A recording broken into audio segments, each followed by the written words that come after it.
All right, guys, number 11.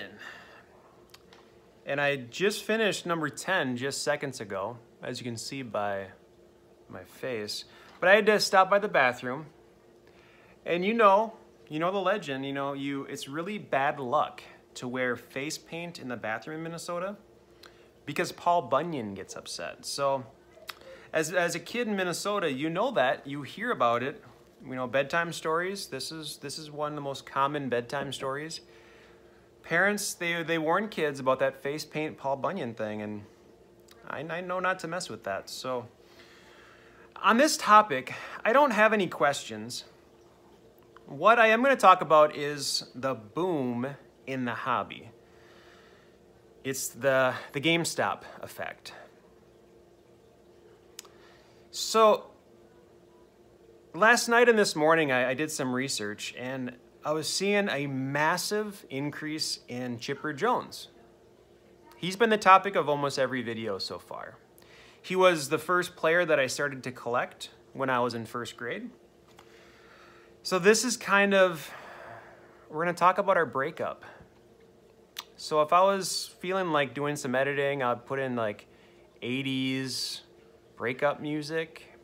So imagine that in your head. If you want to pause it, grab your phone and just kind of overlay it, you can, but I'm not going to do that, okay? So imagine a breakup song.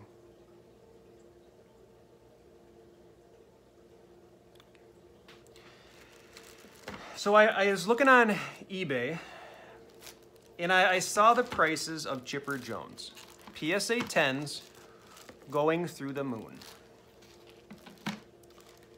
Yes, he was a Hall of Famer. He's a Hall of Famer, many-time All-Star, played for a big market, the Braves. No steroids. That's a big one. He is an announcer for MLB. So he's got a lot of reasons to be relevant. Do I think he'll be relevant? Yes. Do I think his cards are going for too much now? Yes. Is it sad to see my Chipper Jones collection go away? No, not really. I was lying. Breakup music? Nah. It's a piece of cardboard.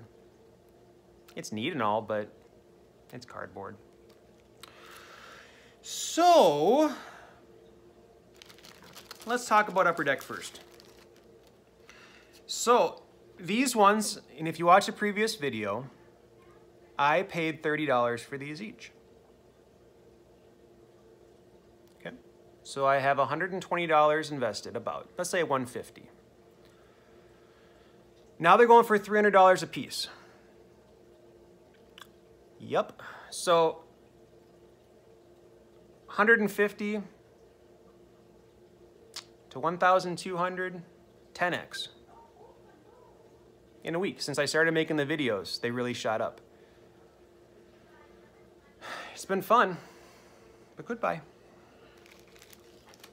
So I made 11 eBay listings. So in the previous video, I talked about what kind of sparked my eBay. It was Ronald Acuna bat down card in March and April. Now it's honestly the Chipper Jones 1991 Upper Deck. And you think of why is the Upper Deck going for more than the Topps and Bowman? That's a great question. I think I know the reason. There's a Michael Jordan card playing baseball in that set. So 1991 Upper Deck. And if I was wanting to do some editing, I would go like this. Doink, and then the picture would show up here, but yeah, not gonna do that. So 1991 Upper Deck, Michael Jordan. He has an SP1, that's the number. They're not short printed that much. Yes, they're short printed a little bit, so it gave the people that was opening packs the excitement of, oh, I got a short print, I'm gonna go buy more packs. And then, oh, you get another one. Oh, this is really good luck. That's kind of, I think, what they were going for. And back then, the average person didn't think of Michael Jordan baseball. But then he retired from basketball in '94 and played baseball, and then that card kind of became his rookie baseball card. So if we think of his rookie basketball card and his rookie baseball card, and maybe he'll do wrestling or golf or something else, WWE, I don't know. So, but maybe he'll have a rookie card for that sport in the future. Or maybe he'll be president. That'd be cool too. Michael Jordan, I think he would get the votes. I think he would. So what I did is I took each one of the sets. I have a lot on eBay of just the tops.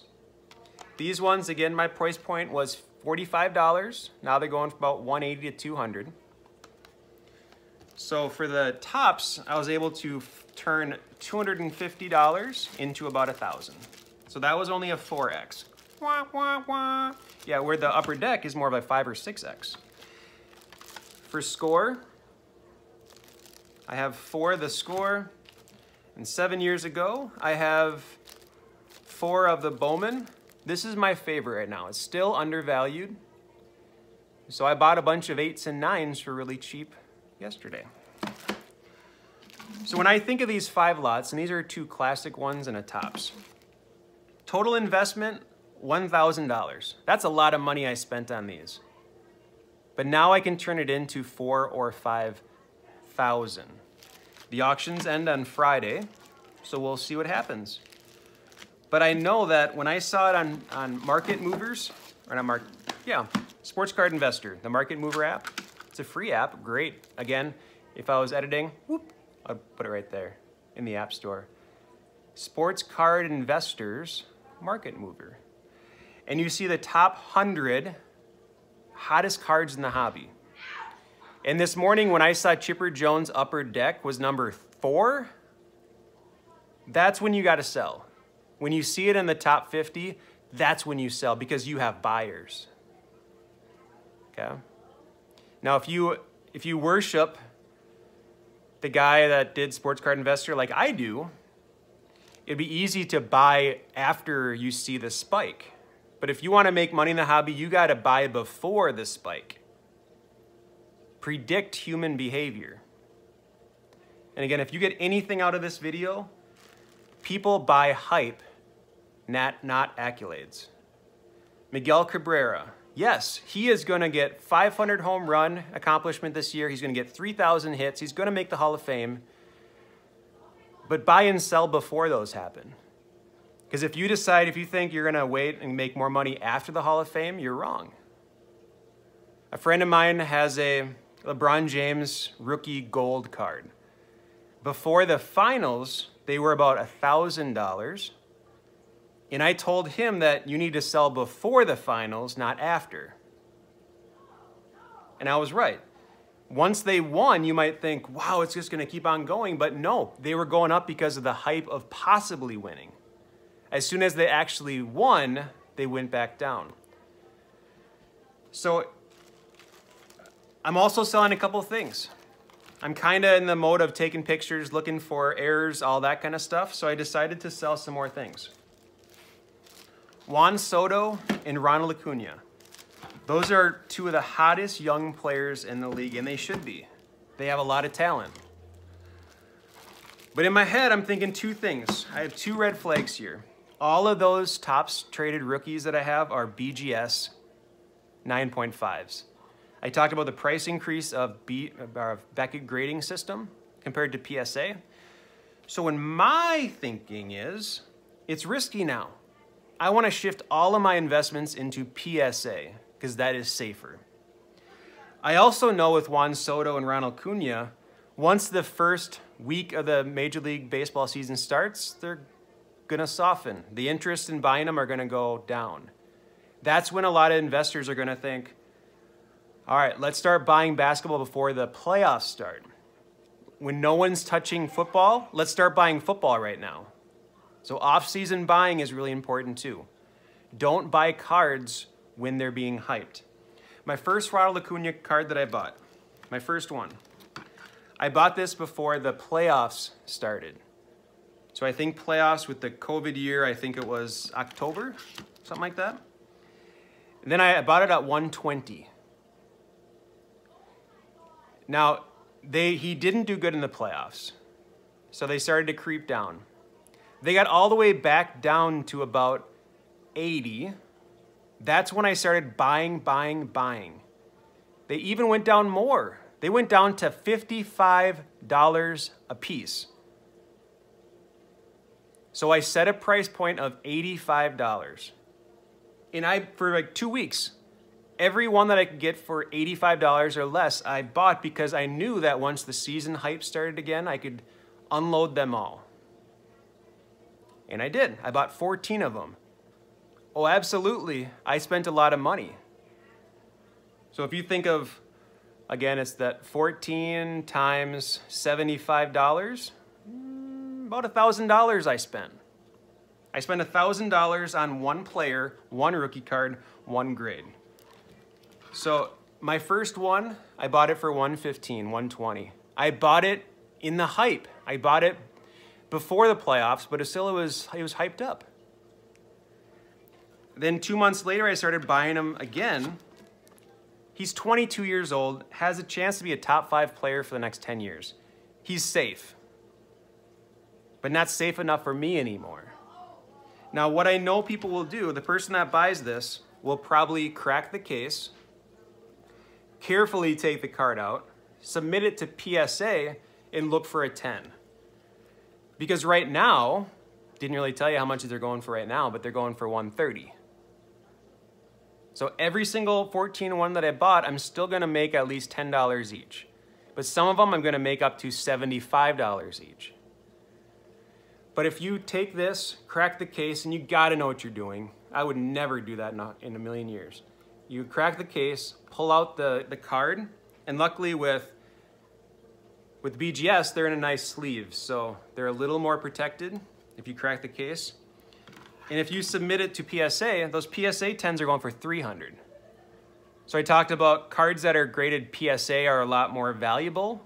That's it. This card as a PSA 10 is $300, and a BGS is still about $140 or $150. And if you were to crack all 14, my guess 10 of them would come back PSA 10. So that's a lot of money. So the person that buys this is not going to be a Ronald Acuna fan, that's my guess. It's going to be one of the few people that have the knowledge enough to crack the cases, and they're going to make an extra $1,500 on these cards. For $1,500, would I risk breaking these out, taking all the cards, sending them in a PSA, spending $150 to get them graded, and waiting 10 months? No. Am I fine if someone else makes $100 or $1,500 off my cards right here? Absolutely, because that's not my focal point. That's not. I got to keep attention on what I do best. Grading is not my expertise. The other two I threw in more were just to kind of see where the market is. There's 2 Juan Sotos. Currently, Juan Sotos are going for about $200 a piece because he had a good season during COVID. Acuna kind of had an off season. He still put up the WAR numbers, but his average dipped. So I'm taking a chance on the Sotos and the Acunas, but I know I can make at least 20% margins on 6 months of work. And again, if I can make 20% on these cards and put them towards another investment, 20% investment increase in 6 months is great. And I want to put it in cards that I can triple. This I can't triple if I keep it for the next 6 months. No way. And, you know, Minnesota, talk about the chance of a snowmobile accident, and that could ruin a career. So I don't want to risk it. I'll put my money on 3 cards that I'm buying right now. 1994, Alex Rodriguez, SP, PSA 7s and 8s. They will skyrocket because one day he'll get in the Hall of Fame. And people are thinking like that.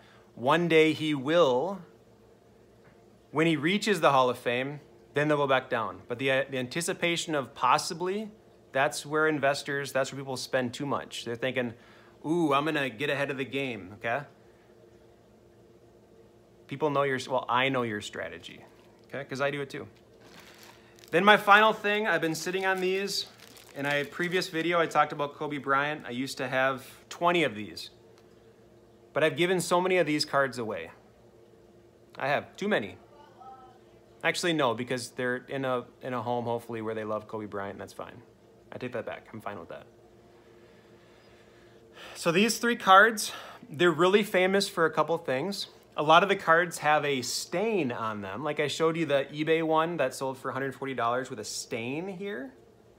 I think it's a defect people like because someone paid $140 for a rounded corners and a stain card. The other thing this one is famous for is the Cherokee Park's armpit hair. So those are the two things when I think of just the average collector.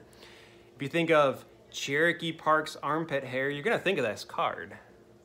Or you're gonna think of a rookie card with a stain on it. You're gonna think of the Kobe Bryant card, you just do. At least I do. And I apologize for my screaming son downstairs. I told him I was making videos for my YouTube subscribers, but he's still yelling, but okay. So these are my eBay things. What I wanted to do with all of my eBay auctions, I wanted to put my eBay username.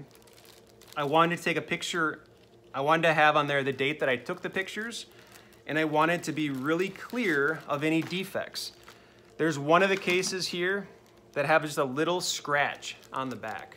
I took a really close-up picture of that and made sure that they know that because I don't want returns. For the Kobe Bryant cards, I put my predictions of what the grades would be. And my predictions would be a PSA 6, a PSA 8, and a PSA 9. But I said on the bottom, I said, these are my predictions. Do not buy thinking that those are it. Look at the pictures, make that judgment yourself, but I want to show that I have some knowledge. So when I post a bunch of auctions that end at the same time Friday night, and I know the PSA and the PSA kind of language, I think that makes people feel safe that these are going to be well taken care of, and I'm not trying to scam them. Okay? So clear pictures. I'm selling when the card is hot. So if we look at the top 4 cards on the investor app, this is 1 or 2. This is number 4. When the card is hot, sell it before it gets cold. Even if you like these players. Kobe Bryant's awesome. Chipper Jones, awesome. But it's cardboard. And I can use the money that I make for this for more investments or investing in my kids. And I'll choose that every time. For these 11 lots, my goal is $8,000. I want to put that $8,000 to have go to my van. I don't want a car payment in 3 months. I owe $14,000 on that van. And with my cards that I sell, I want to pay off my van because I want no van, no car payments, no credit card payments, no student loans. That's my goal. Because as soon as I don't have to pay those things in the next 5 years, I'm going to free up a lot of money that I wouldn't have had if I still owed people money. I'm going to end it on what my grandpa told me as a kid. Never buy what you can't afford. It's simple. That's why he's followed up with, don't get a credit card. If you can't afford it, don't buy it. That man paid for his cars with cash. Once my grandma passed away and he got a townhome with his second wife, he sold his house and then bought the townhouse in cash. So, smart guy. All right, well, I think I might be making a 3rd video tonight. So I'm gonna use the bathroom, get the face paint off. I don't wanna risk it. Paul Bunyan. So actually, I'll be back in about 5 minutes. People are gonna get a lot of notifications tonight. 3 new videos I'm dropping. Unbelievable. And I still have, mail day, gosh, never stops. Okay. Mail day, yes. Think that I'm bragging? Fine. Think that I have a lot of money to throw around? Fine. But know that my goals is to have my kids be financially stable, teach them how to be financially stable. Know that that's my goal. Okay. Have a good night, guys. We'll see you later.